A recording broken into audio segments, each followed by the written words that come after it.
Hello World Wide Web, I'm Dr. Shado, the internet personality with the best hair, and welcome to part 8 of...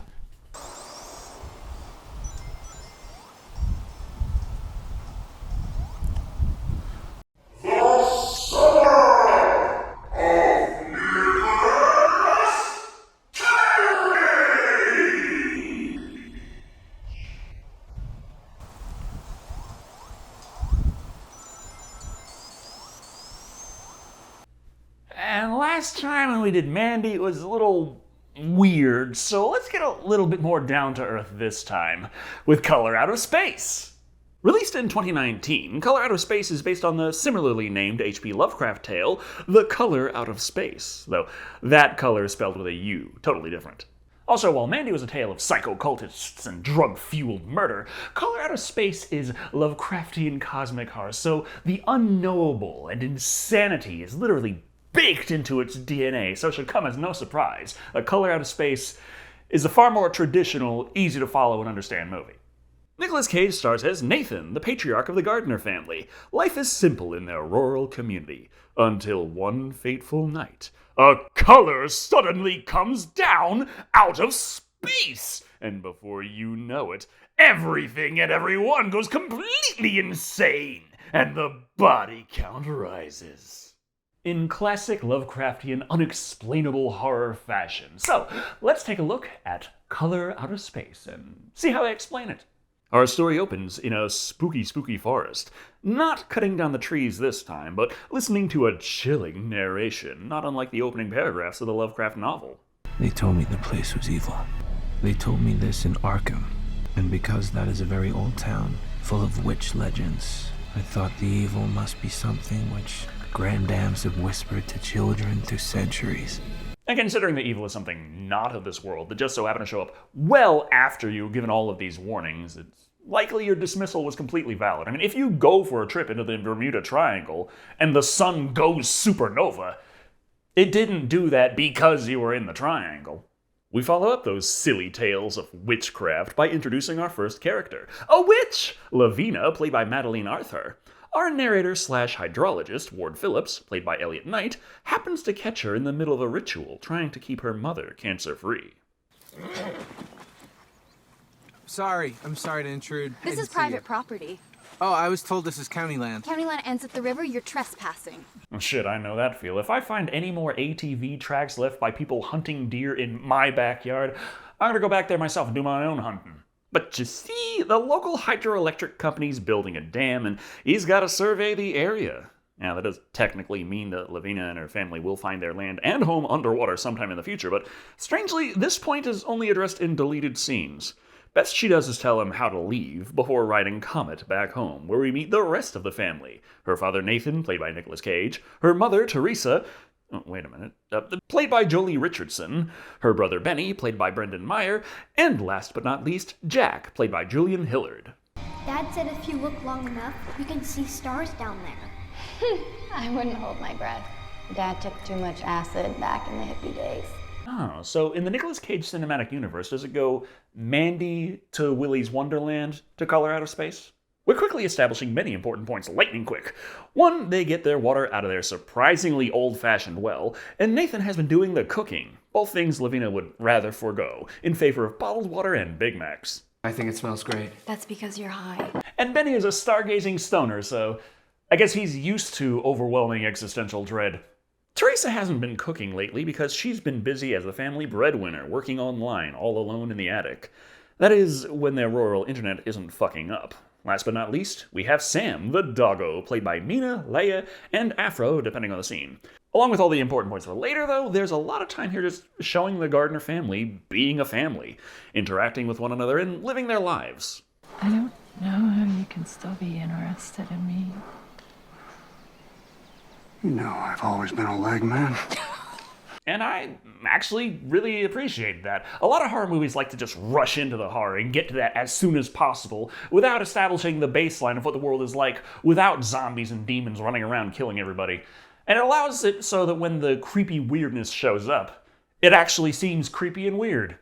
I mean, if we didn't see Sam just chilling with Benny as he plays Universe Sandbox, how are we supposed to know it's strange for him to just be standing in the hallway looking all weird at Jack, when that night, a mysterious color comes out of space, interrupting everything? Jack is the only one who saw it and is completely in shock, but there's plenty of evidence of what happened. Oh, the big space rock in the front lawn. What a mess. It smells. And there we have it, a mysterious color so alien it came from an alien world, something no one on Earth has ever laid eyes on before now. Purple! Jack's still in shock. Up until he breaks out of it, that is, so no problem, just some weird stinky rock fell out of the sky is all. Still, they call the police and Mayor, Sheriff Pierce, played by Josh C. Walker, and Mayor Tuma, played by Korankia Kilcher, so Cage can recall what happened. Big flash, like a pink light. Or actually, I don't even know what color it was. It wasn't like any color I'd ever seen before, and then everything just blew up. Well, technically speaking, they went with magenta. Filmmakers were like, weird enough. Ward also just so happens to show up so he can give his expert analysis of this space rock. As a hydrologist. Scientist enough. You looking at my legs? What? Oh, no. No, Though I suppose in this small rural community, he has plenty of time to expertly analyze many things. Effectively, Ward's like, yep, that's a space rock, but he's still interested in getting more answers as to what's going on. After all, mystical space rocks of unrecognizable color could be very important to the quality of groundwater here, so he follows Nathan to the alpaca milking in order to further his investigation. Here we learn that there's another living out here on Nathan's land, a squatter by the name of Ezra. He lives off the grid and doesn't trust strangers, but is buddies with Benny, so that means he might be able to get a word with him. Oh, it's the Surveyor Man. I'm sorry. I don't think we've met. Are you kidding? That's Tommy fucking Chong. And if that's where Benny's been getting his weed, we can be certain it is some dank-ass shit. Ezra lives out here mostly alone, spare his cat G-Spot. What? Come on, that's like the coolest name ever. A pussy named G-Spot? It's totally hilarious. I don't know, the cat's real name is arguably cooler. Lucifer. Ezra offers Ward a glass of water, but he can plainly see it is contaminated. Yeah, we've had some problems with the well before, but only in the summer. Something about the aquifer. And iron bacteria is a thing. You're supposed to clean your well at least once a year. I suppose my well maintenance woes doesn't exactly make for the most relatable content. So he doesn't drink up. But a storm rolls in, with the space rock attracting all the lightning strikes. That's not all, but the electronics around Ward are all turning off and on of their own free will. Oh, and come morning, the space rock is up and fucking disappeared, and other things have appeared. Did you plant those? No? Weird alien flowers. Or earth flowers made weird alien by the color. This next-gen ray tracing or something else. Now that the rock is gone, though, the news crews are here. This results in a horribly edited interview that Nathan absolutely hates. Were you sober at the time that this event happened? Well, I mean, I like a bit of bourbon. It comes out of Texas. Now, I've had my share of alcoholic overindulgence, and I have yet to have that result into thinking I'm seeing colors that don't actually exist raining down from the sky into my front lawn, leaving craters. Usually I just think I'm much better at singing than I actually am. But speaking of not being totally aware of what you're doing, Teresa slices off her fingers. That means they have to rush to the hospital, like an hour away. Joys of living in bumfuck nowhere. Now that the kids are home alone, it's time for shit to get even weirder. Benny tries to take care of the alpacas, but oh darn it, they just keep getting out! Okay, that's not that creepy, but how about this? What are you doing? Shh. It's talking to me. Who's talking to you? A man in the well. Ah, 2 out of 5. Too much water. So while Lavina feels sick and runs off to miss a call from her father, what with all the electrical interference, Jack sticks by the well to witness weird alien CGI mantis things with tentacle mouths. Still not freaky enough, though, so the sink starts bleeding. Another phone call is garbled, and Ward shows up because, surprise, the water's contaminated. That'll do it, science guy. Hey, try not to drink the water, okay? And if at all possible, try not to be around when any mysterious colors come falling out of space, okay? Seeing Jack laughing at his invisible friends, Ward decides, fuck it, maybe the stoner will listen to his warnings. However, when he returns to Ezra, the man is feverishly talking about the aliens talking underground.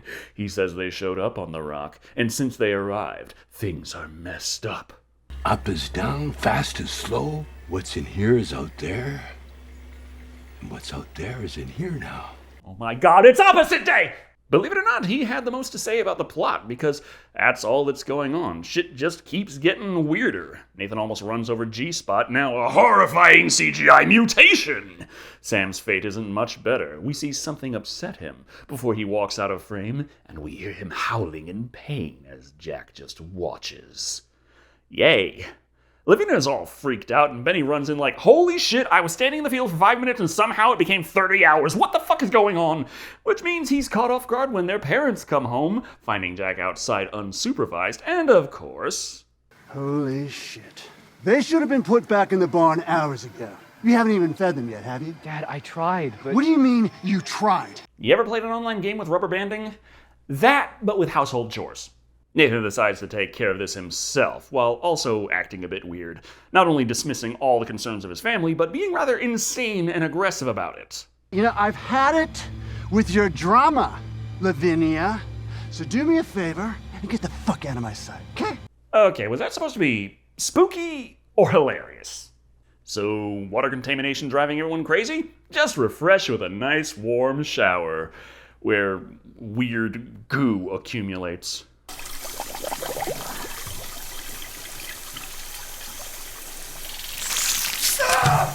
Jesus, and I thought the iron bacteria was gross.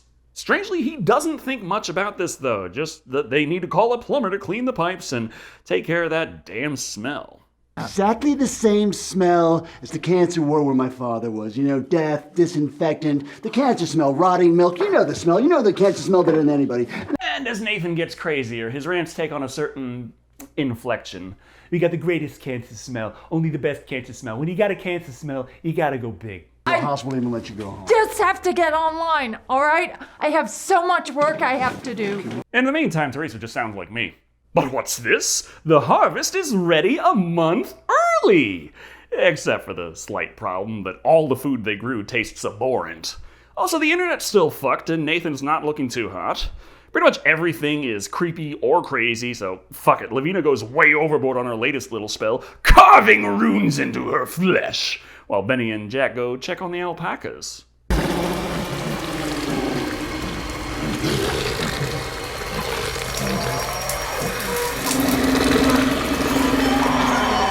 Which have been merged into one terrifying, massive alpaca, with a nice combination of practical effects and some CGI accents. Pretty surprising considering up to this point we've pretty much just been seeing hit and miss CGI. But the color attacks, so they must run! Right when Teresa's coming out to check on them, so she catches Jack and...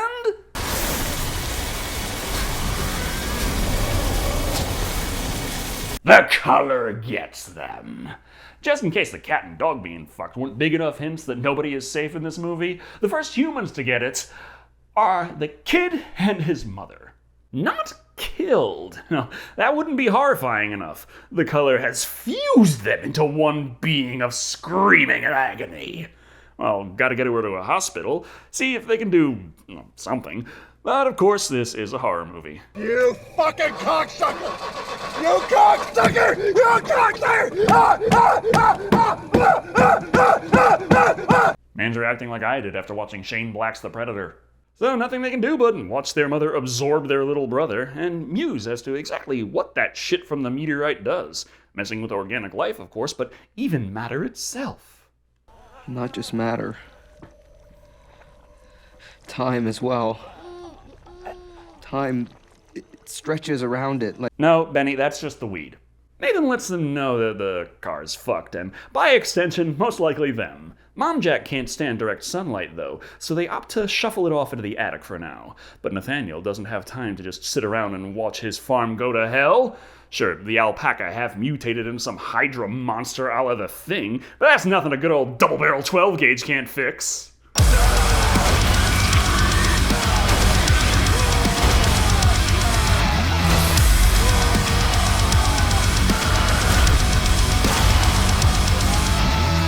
the body count rises.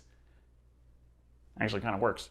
Coming back up to his family, covered in blood, he tells the kids that he and Mom Jack need to be alone for a while. And this is a bit more disturbing than him just offing them. He starts talking to the Teresa half about how they'll be fine and they're gonna go on all those trips they always wanted to. Lavina and Benny aren't waiting to take the trip, though. They want to get the fuck out of Dodge, and hey, remember Comet? They still exist. They can escape on horseback. But, oh darn it, they need to get that saddle for some stupid reason, giving Comet the chance to get spooked and run away, long before anyone has a chance to fuse into some kind of centaur monster with it. But wait! Ben hears the dog in the well!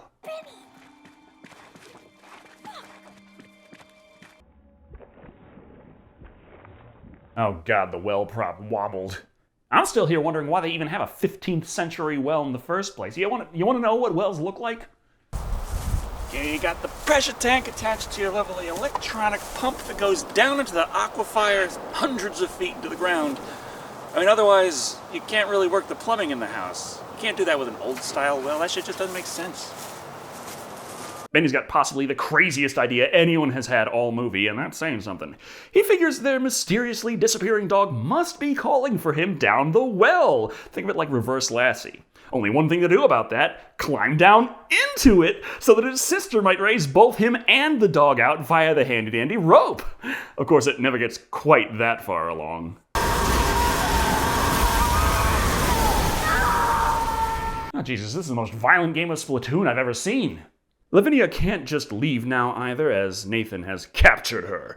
Absolutely out of his mind. He's not interested in her pleas for mercy. She's gotta go feed Mom Jack.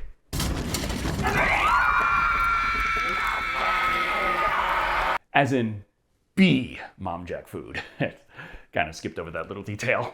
But with all the weird stuff going on, some of it comes back to town, so Ward and Sheriff Pierce have come down to check on the Gardner household, finding Nathan covered in rashes, blood, and not exactly all there. Where's your wife? She's right there. So if the creepy music wasn't a big enough hint, now is the time to smile, nod, and get the fuck back. And the rest of your family? Everybody's here. We all stick together. Well, some more than others. But they hear monstrous screaming upstairs. Rushing, they find Mom Jack has Lavinia pinned.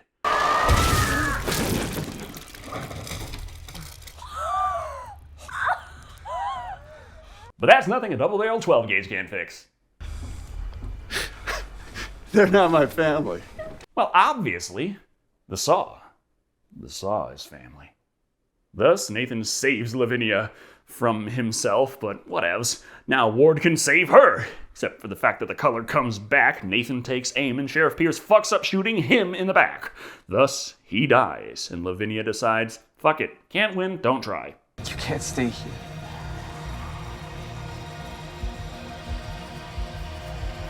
I live here. But I mean, I can't really fault the characters for making choices that are completely insane. It's a Lovecraft story. That's the point. But there's still Ezra to save. Or not, as when they get to his shack, they find his voice is actually a tape playing a monologue while he himself is but a corpse. Came from the stars, skins off.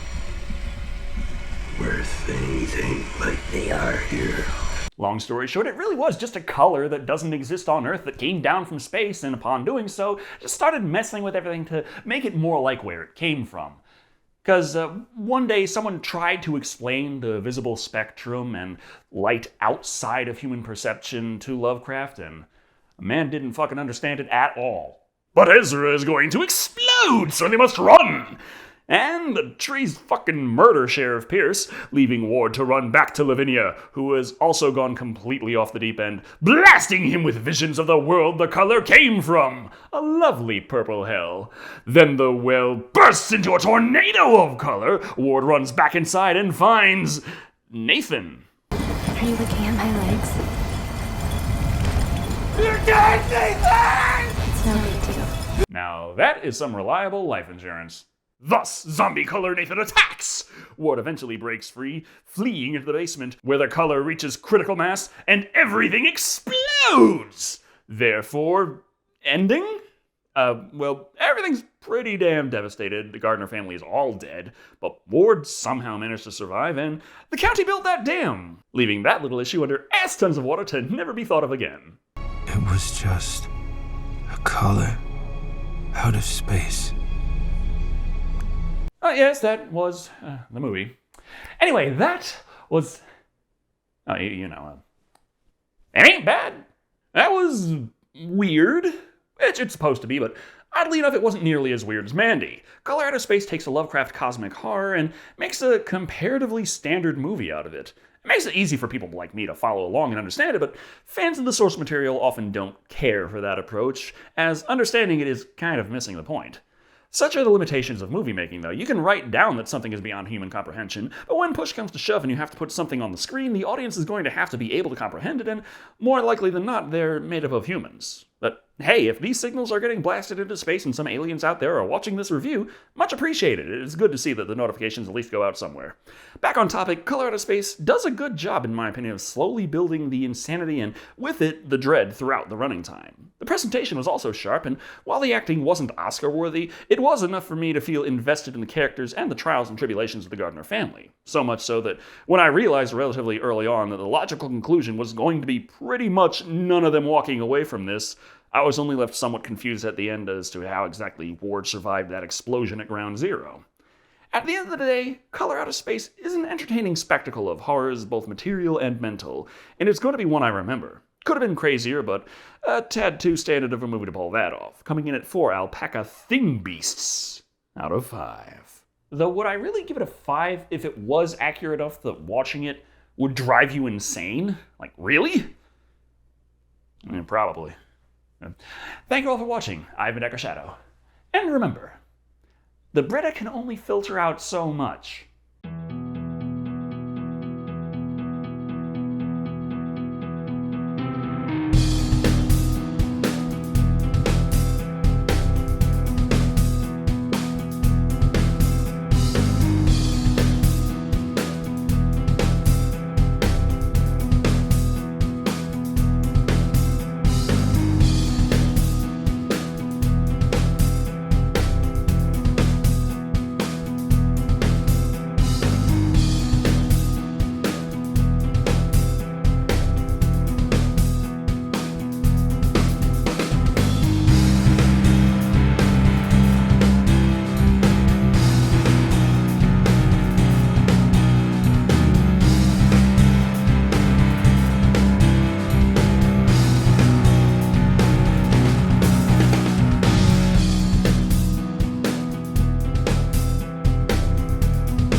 Oh my God, couldn't somebody have given me a comb? Jesus.